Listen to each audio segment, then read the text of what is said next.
Hello and welcome back to step by step study. कैसे हो आप सब? मैं हूं स्वाति और स्वागत करती हूं आप सभी का अपने प्लेटफॉर्म पे।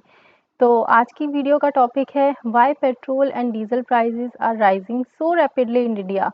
आपको भी पता है ये जो पेट्रोल और डीजल के प्राइसेस हैं ये तो बिल्कुल आसमान छू रहे हैं आजकल। पहली जो प्राइसेस 54, 75, 80 भी हम मान लेते हैं, जो इतना रुपीस पर लीटर होता था, आज की डेट में नेशनल कैपिटल में 107.94 रुपीस पर लीटर है और डीजल का प्राइस 96.67 रुपीस पर लीटर है। एक आम आदमी के लिए इतना महंगा पेट्रोल, एक आम नागरिक के लिए इतना महंगा डीजल कितना मुश्किल होता है उसके लिए, जो जिसकी सैलरी ही मात्र 15,000 20,000 होती है।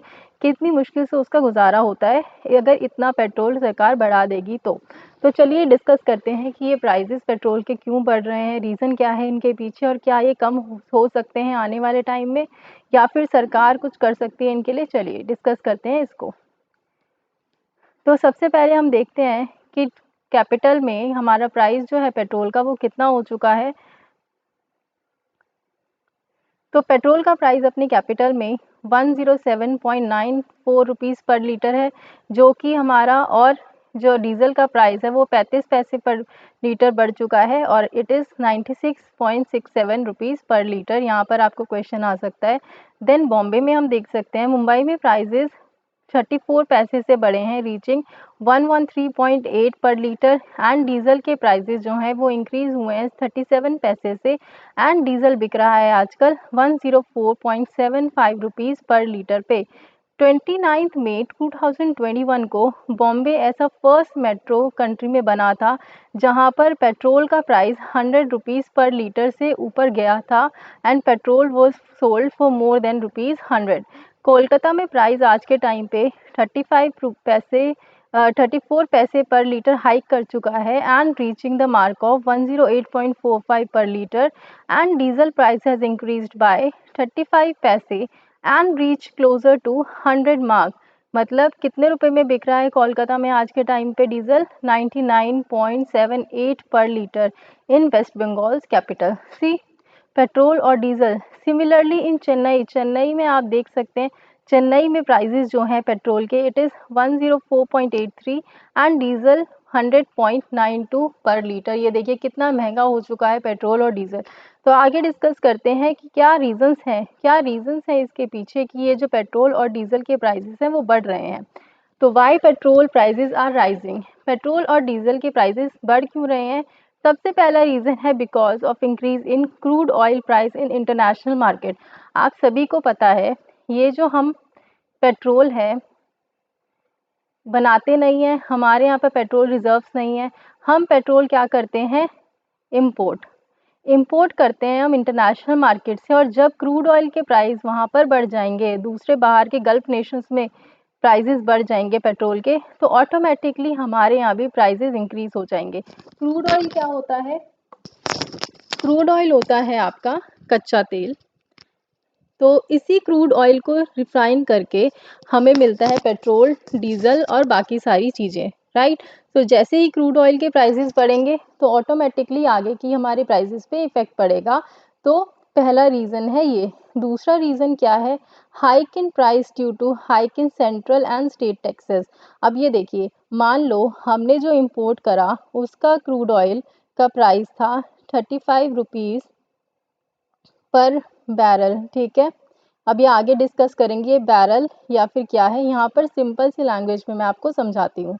मान लो हमने 35 रुपीज़ में पेट्रोल लिया, ठीक है। जैसे ही वो इंडिया में आया 35 रुपीज़ का था। अब उधर क्या होगा, जब ये पेट्रोल हम पेट्रोल पंप्स पे लेके जाएंगे तो ऑब्वियस सी बात है, जब पेट्रोल का प्राइस बढ़ा हुआ है तो यहाँ पर भी बढ़ेगा। तो जब पेट्रोल पंप पे जाएगा, ट्रांसपोर्टेशन का चार्ज, फिर पहली चीज़ जाएगी रिफाइनरी में, रिफाइनरी अपना चार्ज लगाएगी। यहाँ पर मान लो 1 रुपया ऐड हो गया ट्रांसपोर्टेशन में और पेट्रोल 36 रुपये का हो गया ट्रांसपोर्टेशन के टाइम में। ये गया रिफाइनरीज में, ठीक है। 36 रुपीज़ का पेट्रोल था, रिफाइनरी में गया रिफाइन होने के लिए, ताकि उसमें से ये था क्रूड ऑयल, कच्चा तेल। ये गया रिफाइनरीज में, रिफाइन हुआ, पेट्रोल निकला, डीजल निकला। अब इसमें रिफाइनरी में भी अपने टैक्स वगैरह और ये सब प्राइस ऐड होंगे। तो यहाँ पर जब रिफाइन होके आया तो हमारा प्राइस हो गया पेट्रोल का 35 रुपीज़ और डीजल का प्राइस हो गया मान लो 33 रुपीज़। ऑल राइट, ये रिफाइनरी के बाद निकलने वाले चार्जेस थे। उसके बाद क्या होता है, जब ये ट्रांसपोर्ट होके पेट्रोल पंप पे जाएगा वहाँ पर से फिर इसके ऊपर प्राइस लगेगा। तो ये मान लो पेट्रोल का प्राइस हो गया 36 ट्रांसपोर्टेशन में और डीजल का प्राइस हो गया 34 इन द ट्रांसपोर्टेशन। जैसे ही ये पेट्रोल पंप्स पे पहुंचेगा, राइट, ये गया पेट्रोल पंप पे, तो ये अपना अलग टैक्स लगाएंगे। मान लो इस पेट्रोल पंप ने अपना टैक्स लगा दिया 38 बना दिया, 2 रुपये का टैक्स, और इस पेट्रोल पंप ने डीजल पे टैक्स लगा दिया 2 रुपये और यहाँ पर बिक गया 36 रुपीज़। अब ये हम देख सकते हैं बाकायदा अगर इस तरीके से प्रोसेस चलता हमारा तो पेट्रोल का प्राइस 38 होता और डीजल का प्राइस होता 36। बट जो सेंटर और स्टेट गवर्नमेंट इसके ऊपर टैक्स इम्प्लाई करती हैं, इम्पोज करती हैं, उसकी वजह से क्या इफ़ेक्ट पड़ेगा, ये जो 38 रुपीज़ हैं यहाँ पर सबसे पहले सेंटर टैक्स लगाएगी। 38 में सेंटर ने मान लो टैक्स लगा दिया 33 रुपीज़ का सेंट्रल एक्साइज टैक्स, ठीक है। फिर स्टेट गवर्नमेंट, मान लो ये पेट्रोल जा रहा है महाराष्ट्र में और महाराष्ट्र में स्टेट गवर्नमेंट टैक्स लगाती है 40 रुपीज़ का। तो ये देख लिए कितना हो जाएगा, 111 रुपये। ये बन गया 111 रुपये पेट्रोल का प्राइस। तो इस तरीके से हमारा जो पेट्रोल और डीजल के प्राइस हैं इतने बढ़ क्यों रहे हैं, बेसिकली जो हमारा सेंटर और स्टेट गवर्नमेंट टैक्स लगा रही है। दूसरा, पीछे से जो कच्चा तेल ही इतना महंगा आ रहा है। तीसरा, increase in demand after opening up of lockdown. जब तक लॉकडाउन था आपको पता है सारी चीज़ें बंद थी, ठप थी। जैसे ही लॉकडाउन खुला तो एकदम से पेट्रोल का प्राइस में इजाफा आया। क्यों? क्योंकि जो डिमांड है हम लोगों की वो इंक्रीज़ हो गई। लोगों के ऑफिसेस खुल गए, कारोबार चल गए, फैक्ट्रीज चल गई, ट्रांसपोर्टेशन का काम चल गया, तो उसकी वजह से डिमांड ऑयल की ऑटोमेटिकली इंक्रीज़ हो गई। चौथा पॉइंट क्या है, supply restrictions maintain by OPEC plus grouping nations. OPEC ने जो सप्लाई रेस्ट्रिक्शंस मार्क कर रखे, फॉर एग्जांपल ओपेक कहता है कि आप इतना बैरल ही सप्लाई कर सकते हो, उससे ज़्यादा नहीं कर सकते, और डिमांड है ज़्यादा उसकी, तो ऑटोमेटिकली क्या हो जाएगा, प्राइस इंटरनेशनल मार्केट में बढ़ जाएंगे क्योंकि डिमांड ज़्यादा है, रेस्ट्रिक्शंस लगाई हुई है। फॉर एग्जांपल हमारे पास 35 बैरल्स हैं, 35 बैरल की लिमिट है, डिमांड हमारे पास 90 बैरल की आ रही है, ठीक है। तो ये अलग अलग कंट्रीज से है, अलग अलग नेशन से है, और एक नेशन है जिसके पास 35 बैरल्स ही है कि इसको 35 बैरल्स ही देने हैं। अब ये मैक्सिमम से मैक्सिमम इसका प्राइस रखेगा ताकि जो क्योंकि खरीदने वाले की मजबूरी है, उसको खरीदना ही खरीदना है, उसके तो कंट्री में है नहीं रिजर्व्स, तो उसको खरीदना पड़ेगा। तो ये चाहे 36, ये इस 35 बैरल्स को चाहे ये 36 रुपये में बेचे, चाहे ये 35 में बेचे, चाहे 48 में बेचे, चाहे 40 में बेचे, ये सब इसके ऊपर डिपेंड करता है और नेशंस खरीदेंगे भी। ऑल राइट, समझ में आ गया। चौथा पॉइंट क्या है, बिकॉज ऑफ वैक्सीनेशन ड्राइव। अब आप पूछोगे वैक्सीनेशन ड्राइव का पेट्रोल के ऊपर कैसे असर पड़ा और क्या रीज़न है। देखिए, वैक्सीनेशन ड्राइव के बाद हुआ क्या है, बेसिकली पहले क्या हो रहा था, कोविड से लोग मर रहे थे, मरने के बाद मर रहे थे, उसमें भी लोग आपने देखा होगा जब सीएनजी वगैरह से उनको जलाया जा रहा था, राइट। अब जब मर रहे थे तो आबादी कम हो रही थी, ट्रांसपोर्टेशन कम थी, लोग बाहर कम निकल रहे थे। जैसे ही अब वैक्सीनेशन ड्राइव चालू हो गई है तो डेथ रेट में क्या हो गया, गिरावट आई है, डेथ रेट कम हो गया है, जिसकी वजह से अब लोग बाहर जाने लगे हैं, इकनॉमी खुल चुकी है, मार्केट्स खुल चुकी हैं, पार्क्स खुल चुके हैं, हर चीज़ खुल चुकी है, जिसकी वजह से पेट्रोल का प्राइस में इजाफा आया है और डिमांड में इजाफा आया है। जब डिमांड बढ़ेगी तो प्राइसेस ऑटोमेटिकली बढ़ेंगे बिकॉज सप्लाई कम है, ठीक है। अब shortage of gas in Europe and Asia which has boosted the demand for oil for power generation. अब यूरोप और एशियन कंट्रीज़ में गैस की शॉर्टेज है जिसकी वजह से डिमांड बूस्ट हो गई है ऑयल की फॉर पावर जनरेशन। और आपको ये भी पता है कि अभी हमारे पास कोयलों की भी जो है वो शॉर्टेज है, दैट इज़ कोल की शॉर्टेज है, जिसकी वजह से हमें पेट्रोल ज़्यादा लेना पड़ता है for the power generation. All right, तो एशिया में और यूरोप में भी शॉर्टेज ऑफ गैस है प्लस शॉर्टेज ऑफ कोल है, जिसकी वजह से हमें ऑयल की ज़्यादा ज़रूरत है फॉर पावर जनरेशन। चलिए आगे चलते हैं। Brent crude oil prices came down below $20 per barrel due to lower demand in the pandemic because number of country। अच्छा ये देखिए, जब कोविड था तो डिमांड लोअर थी, ऑब्वियस सी बात है, क्रूड ऑयल के प्राइसेस जो थे वो बिक रहे थे $20, ठीक है, USD 20 पर बैरल। लेकिन पहले 16 USD डॉलर पर बैरल भी बिका है अप्रैल 2020 में। लेकिन अब जो टाइम ऐसा आया है जब इसका प्राइस हो चुका है USD 80 पर बैरल मार्क पे ये पहुंच चुका है। मतलब आप देख सकते हैं सीधा 16 से जंप करके इस साल 80 $US पर बैरल इसका मार्क पहुंच चुका है कच्चे तेल का। अब ये सब रीजंस क्यों हुए हैं ये हमने आगे वाली स्लाइड में डिस्कस कर ही लिए हैं। Since the beginning of 2021 it has Ryzen nearly to 58% का इजाफा हुआ है आपके क्रूड ऑयल के प्राइस में, फ्रॉम $51.8 पर बैरल टू $81 पर बैरल। आप यहाँ पर देख सकते हैं कितना इजाफा हो चुका है। और अगस्त 2021 में क्या चल रहा है प्राइस, $65 पर बैरल।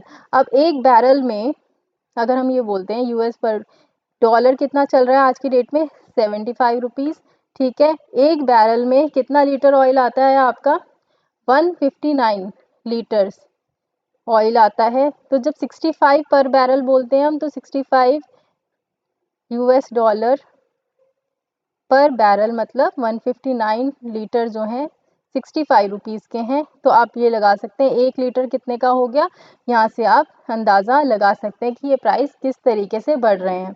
अब मैं आपको ये बताती हूँ कि यहाँ पर हमने ये देख लिया कि प्राइसेस बढ़ क्यों रहे हैं, रीज़न क्या है। अब हम देखेंगे कि प्राइसेस किस किस तरीके से बढ़ रहे हैं। फॉर एग्ज़ाम्पल कि कितने का तेल आता है, हम उस पर किस तरीके से टैक्स इम्पोज करते हैं, कहाँ कहाँ टैक्सेस लगते हैं, वो इस सब पे हम डिस्कस करेंगे अब यहाँ पर। चलिए अब मान लो कि हमने जून 2021 में